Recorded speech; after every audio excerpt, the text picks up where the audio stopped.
Senator Marco Rubio's proposed flood strategy is an ambitious, multi-layered plan to arm and equip the Philippines at unprecedented speed and scale. A move he believes is essential to blunt China's rapidly expanding naval power and unrelenting gray zone harassment in the South China Sea. At its heart is the principle of credible deterrence. Rubio argues that if Manila has the capacity to enforce its sovereignty and to hit back decisively at every incursion, Beijing's incremental, salami-slicing tactics will lose their low-risk appeal. Next day in Washington, a first step is taken in the direction demanded by Dewey as the United States and the Philippines sign a mutual defense treaty. This effort is built on the foundation of the 1951 U.S.-Philippines Mutual Defense Treaty, MDT, which, after determined Philippine lobbying, has been explicitly updated to cover armed attacks on public vessels, including Coast Guard ships, anywhere in the South China Sea.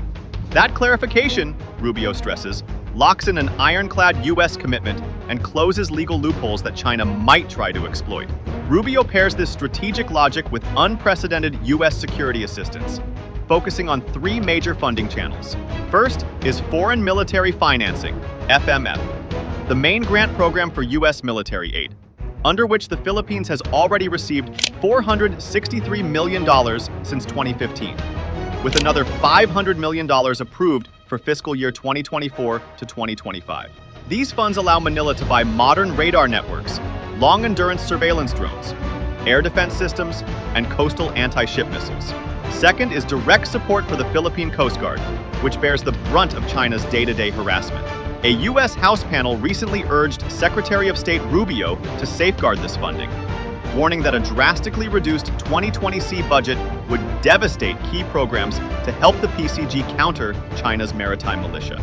Third is the Enhanced Defense Cooperation Agreement, EDCA, which provides U.S. access to strategically located Philippine bases and the capital to upgrade them.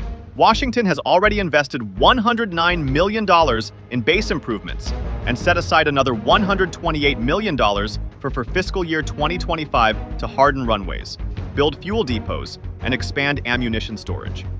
Facilities that would support sustained joint operations if a crisis erupts. Rubio's plan also spells out the hardware he wants to see on Philippine shores.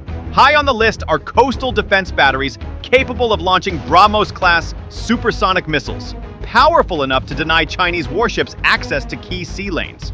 He also calls for a rapid buildup of maritime domain awareness systems, including satellite feeds, over-the-horizon radar, and long-range unmanned aerial vehicles, to create a live, persistent picture of every Chinese vessel operating inside the Philippine Exclusive Economic Zone, EEZ. And he emphasizes the modernization of PCG and Navy ships with reinforced hulls, advanced electronic countermeasures, and heavier deck guns, ensuring they can withstand water cannon blasts, ramming attempts, and other aggressive tactics that have become routine near Scarborough and Second Thomas Shoals. In Rubio's view, this flood of arms, surveillance technology, and hardened infrastructure will transform the Philippines into a frontline bulwark, forcing Beijing to factor in immediate, high-cost consequences for every hostile act.